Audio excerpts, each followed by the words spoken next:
ಒಂದು line maintain ಮಾಡಿ ಕರೆಕ್ಟಾಗಿ.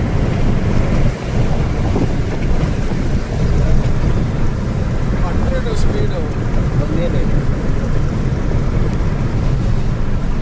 ಓನ್ಲಿ 80 to 100 ಒಳಗಡೆ ಮೇಂಟೈನ್ ಮಾಡಿ. ಯಾಕಂದರೆ ಏನಾದರೂ ಇದು ಬಂದರೆ ಕರೆಕ್ಟಾಗಿ ಬ್ರೇಕ್ ಹಾಕ್ಕೊಂಡು ಕಂಟ್ರೋಲ್ ಮಾಡಬೇಕು. ಹೆವಿ ಸ್ಪೀಡ್ ಹೋದರೆ ಕಂಟ್ರೋಲ್ ಸಿಗಲ್ಲ. ಓನ್ಲಿ 80 to 100 ಒಳಗಡೆ ಮೇಂಟೈನ್ ಮಾಡಿ. ಇದು 120 ಸ್ಪೀಡ್ ಲಿಮಿಟ್ ಇದೆ, ಬಟ್ ಹೋಗಬೇಡಿ.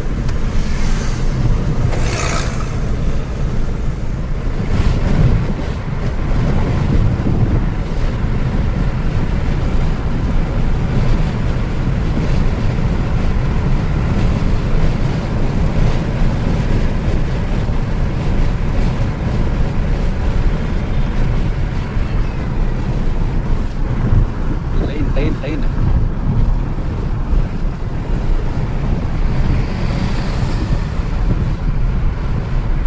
ಲೈನ್ ಮಿಸ್ ಮಾಡಬೇಡಿ, ಕರೆಕ್ಟಾಗಿ ಒಂದೇ ಅಷ್ಟೇ. ಸಖತ್ ರನ್ ಆಯಿತು.